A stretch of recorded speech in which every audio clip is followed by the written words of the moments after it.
So let's try to summarize what we have been through so far.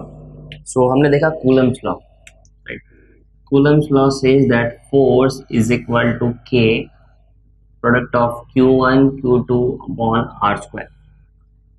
So force between charges हमने ये figure out किया कि वो force between charges इस पे depend करेगा, and I also said that K is 1 upon 4 pi epsilon naught, right? So when I use the term epsilon naught, basically ये होता है permittivity,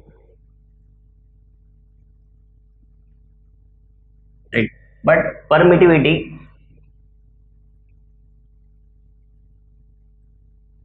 ये किस चीज का परमिटिविटी रहेगा? This will B permittivity of free space, that is vacuum, right?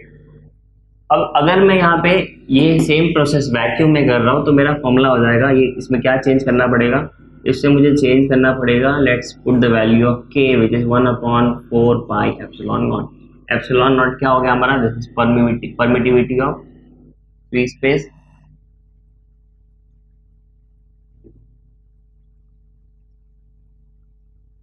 but if I am conducting the very same process, very same force, if I try to figure out in a different medium, then the only change will be इस case में मुझे epsilon not की जगह epsilon लेना पड़ेगा। What will be epsilon in that case?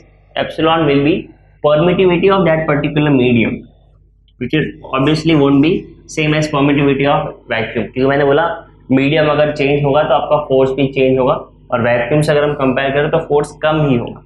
और देखते हो फोर्स कम ही कैसे होगा। So let's take force, let me represent this with F vacuum, let me represent this with F medium, right?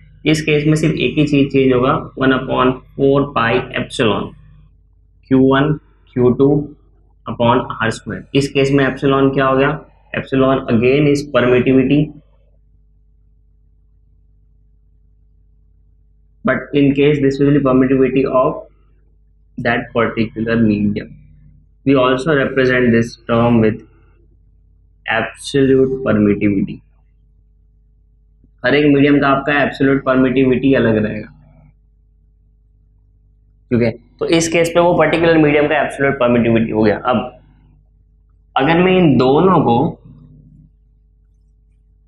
Divide करूं, let's say this is my equation first, this is my equation second, on dividing equation second by first मुझे क्या मिलेगा?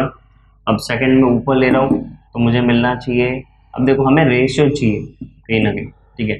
अगर मैं directly इनका ratio निकालने try करूँ, अब डिपेंड करता है मैं क्या किससे डिवाइड कर रहा हूँ। अगर इन दोनों को ऐसे डिवाइड करूँगा तो मुझे मिलना चाहिए F medium upon F vacuum. So अगर मैंने मीडियम ऊपर लिया, this will be 4 pi epsilon Q1 Q2 by R square upon 1 upon 4 pi epsilon naught Q1 Q2 upon R square. So we will see there are few things which can be cancelled. In fact, everything will be cancelled, right? Only epsilon and epsilon naught यही बचेगा। So मुझे कुछ ऐसा मिलेगा, this will be 1 upon epsilon upon 1 upon epsilon naught, right? Let me take this above and this will give me epsilon naught upon epsilon। देखो तो इससे मुझे क्या मिला? मुझे मिला F medium force in that particular medium and force in the vacuum, इन दोनों का रेशियो मुझे मिल रहा है epsilon naught by epsilon। Let me rewrite this.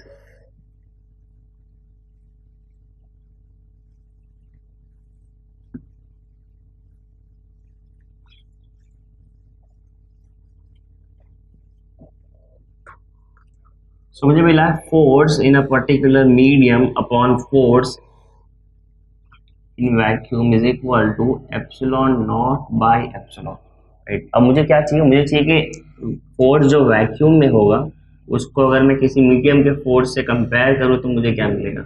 मुझे मिलेगा epsilon upon epsilon not. Here epsilon upon epsilon not, ये क्या हो गया आपका? ये आपका एप्सिलॉन नॉट है फॉर फ्री स्पेस और वैक्यूम परमिटिविटी, और ये आपका फॉर दैट पर्टिकुलर मीडियम, इन दोनों ही परमिटिविटी। इसको हम क्या कहते हैं, इसको हम एब्सोल्यूट परमिटिविटी भी कहते हैं, और इसको हम कहते हैं परमिटिविटी ऑफ फ्री स्पेस।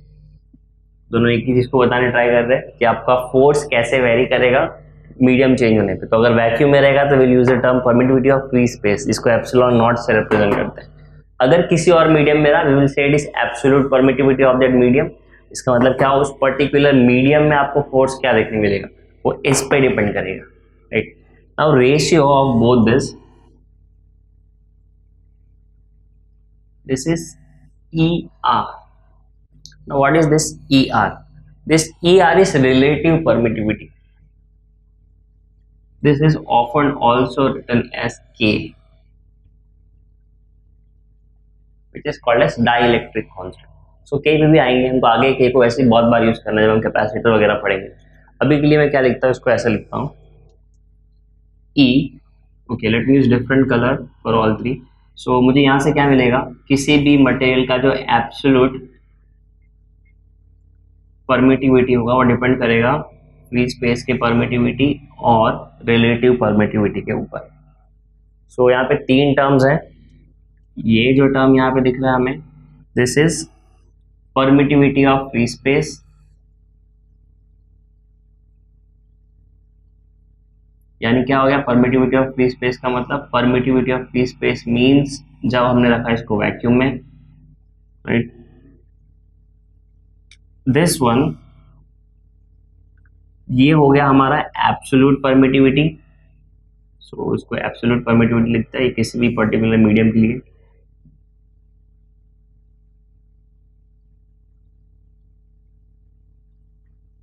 और जब हम एब्सोल्यूट परमिटिविटी को फ्री स्पेस की परमिटिविटी से कंपेयर करते हैं, जैसे हमने यहाँ पे किया, देखो ये मेरा फ्री स्पेस का परमिटिविटी, ये मेरा एब्सोल्यूट परमिटिविटी, इन दोनों को जब हम कंपेयर करते हैं, दोनों को रिलेट करते हैं ना, तो मुझे जो नया परमिटिविटी मिलता है वो होता है मेरा ये ER, जिसको हम कहते हैं relative permittivity.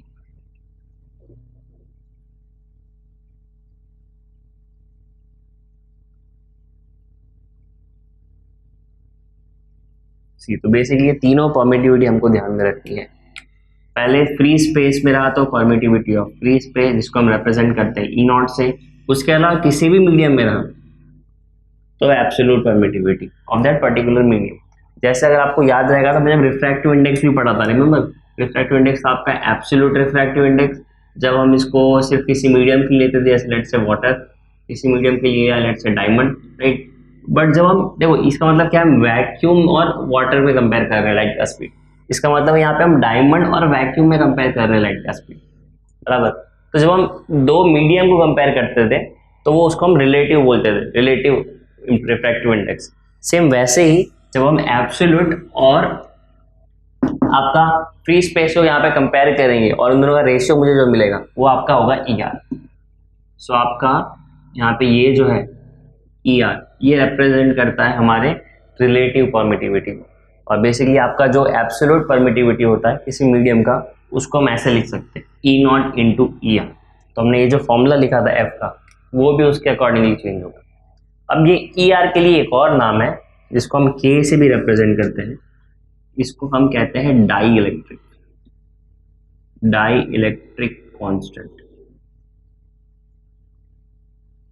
Right. This term will be repeated many times in this chapter itself. आगे बहुत बार आपको ये सुनने मिलेगा डाई इलेक्ट्रिक कांस्टेंट। सो जब मुझे ये रेशियो मिलेगा, जब मैं दोनों को कंपेयर करूंगा, इसको एप्सिलॉन नॉट और एप्सिलॉन को, यानी परमिटिविटी ऑफ फ्री स्पेस और एब्सोल्यूट परमिटिविटी को, तो इसको मैं ऐसे लिख सकता हूं जो हमने अभी लिखा, जैसे E/E0, इसका कंपैरिजन होता है ER, बट इसी को हम K भी कहते हैं। तो इसको मैं ऐसे भी लिख सकता हूँ, is directly equal to K। और जब भी किसी मीडियम को लिखते हैं तो हम जनरली ऐसे लिखते हैं एप्सिलॉन नॉट इंटू K। आप उसको एप्सिलॉन नॉट इंटू K लिखो या epsilon not into epsilon R लिखो, समझ में आ रहा है।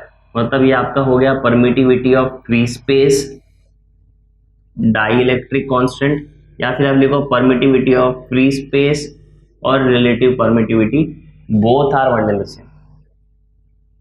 So we can often replace both of this in any of the formula. Let's say Coulomb's law अगर मैंने किसी एक पर्टिकुलर मीडियम में रखा है, लेट्स से दो चार्जेस को एक मीडियम में रखा है, तो कूलम्स लॉ क्या होगा, F इज इक्वल टू के Q1 Q2 upon R square.